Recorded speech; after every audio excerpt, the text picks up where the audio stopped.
Over the years, mythology has become quite the staple of pop culture. Inspiring things like books and movies, of course, but maybe even more common are all the games out there inspired by some form of mythology. Games like God of War use Greek and Norse mythology as their basis, but usually the extent of it is using the gods you've no doubt heard of as characters, and creating an original story from there. It's understandable, since regardless of what your setting is, it has to be original at the end of the day. But when it comes to originality, everybody has already heard retellings of stories like Hercules or Icarus at this point. So, are people getting bored of this, and how do you still make a unique story when the foundation is so common? Well, to answer that, let's talk about Hades. Few tales are told of Hades, whose very name inspires fear and penitence, reminding us of the inevitable fate which we all share. I, however, mean to tell you such a tale. Listen carefully. Right, so what is Hades? Well, in short, it's the story of Zagreus and his quest to escape the underworld and reunite with his lost mother, with Zagreus being the son of Hades. Now, if you aren't familiar with that name, don't worry, you aren't alone. In the stories, Zagreus is a real character, albeit not a very well-known one, and the question of who he is debatable. As for what's relevant to the game, our Zagreus is the son of Hades and Nyx, or so he thinks. We'll expand on that later, but before I get too deep into the story, I think it's important to understand what kind of a game this is. Hades is a roguelike, and if you aren't familiar with them, these games are defined by two main things. Those things being permadeath and randomly generated levels.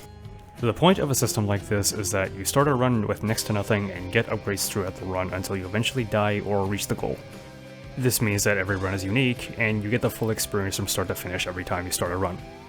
Now, why is this important? Well, when it comes to games in this genre, they aren't typically known for their story, instead choosing to focus almost entirely in the gameplay to make sure every run is unique. At a glance, it's not hard to see why they go for this approach. In almost every other genre, death is what you should be avoiding. But here, it's part of the process.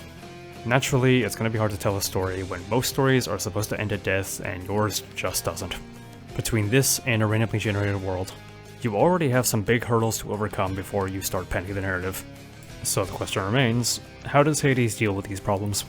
Well, quite cleverly, their solution wasn't to avoid the subject, and instead chose to embrace it by weaving those gameplay elements into the foundation and using it to build the world up. Since our protagonist happens to live in the underworld, any death means he just goes home. This not only lets you know the rules of the world through gameplay, but it also sets the tone for your experience going forward.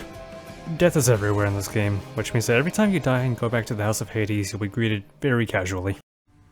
Welcome to the House of Hades, where... Wait, I know you. Guess that means you died out there, huh? Well, don't be sad, though. Pretty much everybody dies sometime.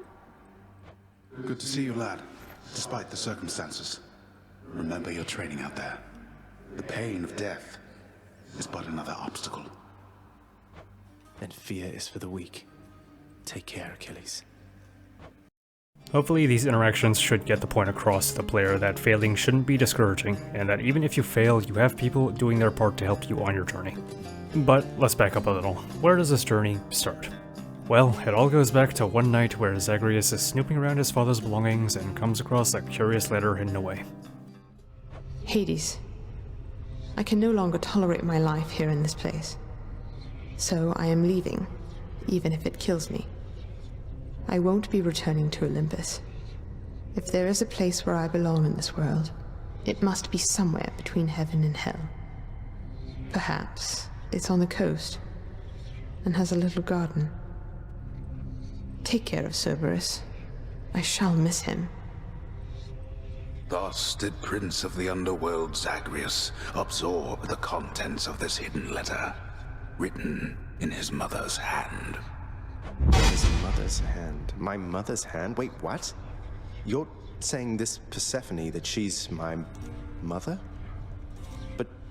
But Father always said that Nyx was that liar. He lied to me. They both did. All my life. And just like that, our hero's world has been flipped on its head and a new goal has revealed itself: escape hell and reunite with his birth mother. Unfortunately, as Hades himself likes to say, "Stupid boy. I told you nobody gets out of here, whether alive or dead." So obviously, this quest of ours isn't going to be very easy, but thankfully we aren't alone.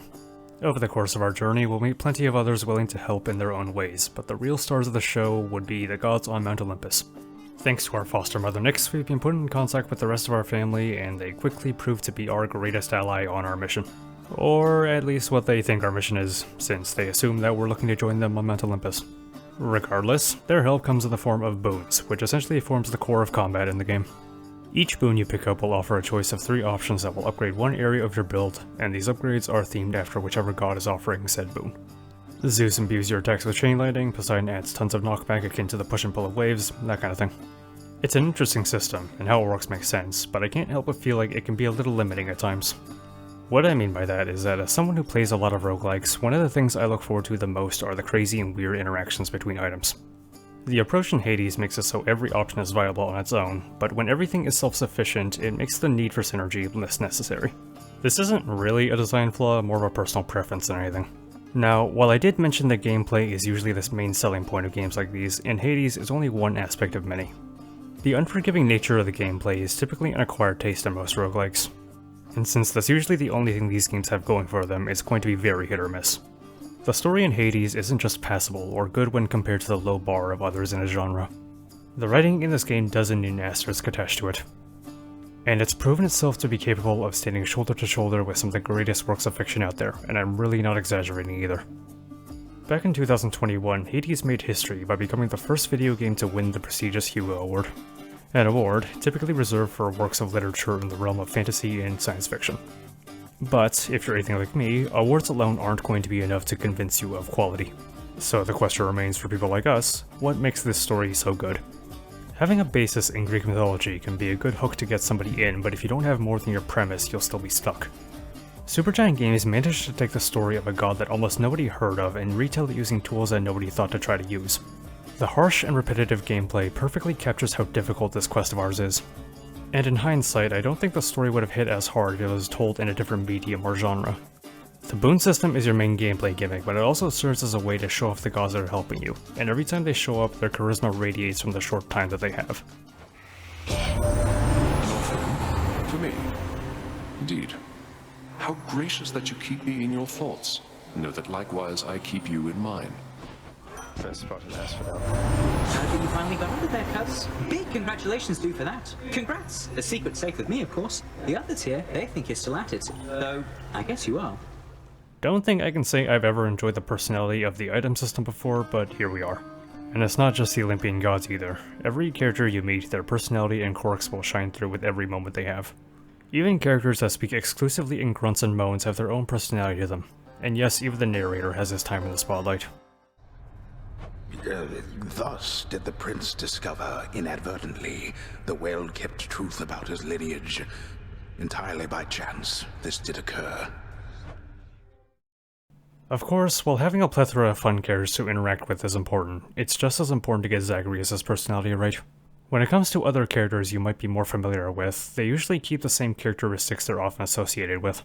But when it comes to Zagreus, not being well known means there aren't many expectations, and thus you have less to reference when writing him, but it also means you have less constraints. I think that choosing to make him kind, sarcastic, and above all determined was a great choice for a number of reasons. Hello?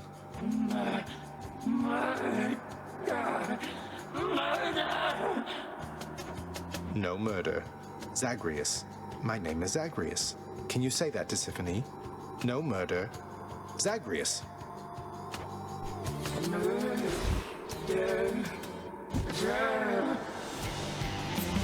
Murder, sir.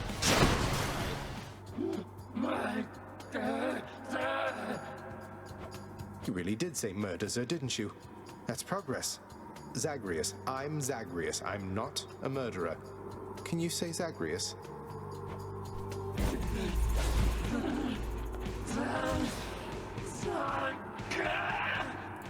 Zagreus contrasts well with others from the House of Hades such as Megara, Thanatos, and especially his father. But that's mainly on the surface alone because a common theme of the game is that nobody is telling the whole story. From the very beginning, it's obvious that Hades is hiding something more than just who our mother is, but even outside the house you get hints that no situation is clear-cut. Every character has their own place in this world, and even if it doesn't affect the overarching story, sometimes it's that character's only story. Between the messy relationships of Orpheus and Eurydice, or Achilles and Patroclus, it's through the eyes of Zagreus that we can witness these situations firsthand, and it's through our actions that we can make a change. Zagreus is the perfect type of character to take us through this world, because as focused as he is on his own goal of finding his mother, it's perfectly in character to help those along the way. But it's also through these interactions that really puts into perspective just how different Zagreus is compared to his father. And that's going to be your impression up until you meet Persephone for the first time. Once you finally meet her, some of your questions get answered, but maybe not as many as you were hoping for. She explains why she had to leave the underworld, but even she doesn't know what Hades' intentions are. So evidently, even though we finally reached the goal we had from the start, our work isn't done just yet. As for where the game goes from here, without directly showing you, I can say that while Zagreus is our protagonist, this is his story just as much as it is Hades'. The details and build up towards the ending are just as important as the ending itself here. And I also think it's the type of ending that works best when it's earned. If you're worried about difficulty, the game is plenty accessible with features to help you focus on the story if that's all you care about. There's something to enjoy here for everyone. But for all the praise I've given it, I still have my fair share of issues. I don't think that level and enemy variety is this game's strong suit, but unfortunately I don't think that can be avoided. Since the story is linear, the path out of hell is going to be the same every time. Since you're dealing with the same bosses every time, eventually you're going to learn their patterns and attacks. And once I reach that point, I stop feeling challenged. I know that's what the Pact of Punishment is supposed to be for, but outside of extreme measures, I found most of the modifiers to be uninteresting, I suppose.